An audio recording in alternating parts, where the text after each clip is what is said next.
Supreme court ने तहकीकाती इदारों में मुबैना हुकूमती मुदाखलत से मुतालिक अस्कुन नोटिस केस में ECL में शामिल अफराद को बैरूनी मुल्क सफर के लिए वजारत दाखिला से इजाजत लेने का हुक्म दे दिया है।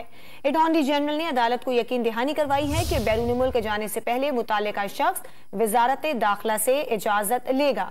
अटॉर्नी जनरल ने अदालत को यकीन दहानी करवाई है कि बैरूनी मुल्क जाने से पहले मुतालिका शख्स वजारत दाखिला से इजाजत लेगा। सुप्रीम कोर्ट ने तहकीकाती इदारों में मुबैना हुकूमती मुदाखलत से मुतालिक अस्कुन नोटिस केस में ECL में शामिल अफराद को बैरूनी मुल्क सफर के लिए वजारत दाखिला से इजाजत लेने का हुक्म दे दिया है। अटॉर्नी जनरल ने अदालत को यकीन दहानी करवाई है कि बैरूनी मुल्क जाने से पहले मुतालिका शख्स वजारत दाखिला से इजाजत लेगा। अटॉर्नी जनरल ने अदालत को यकीन दहानी करवाई है कि बैरूनी मुल्क जाने से पहले मुतालिका शख्स वजारत दाखिला से इजाजत लेगा। सुप्रीम कोर्ट ने तहकीकाती इदारों में मुबैना हुकूमती मुदाखलत से मुतालिक अस्कुन नोटिस केस में ECL में शामिल अफराद को बैरूनी मुल्क सफर के लिए वजारत दाखिला से इजाजत लेने का हुक्म दिया है।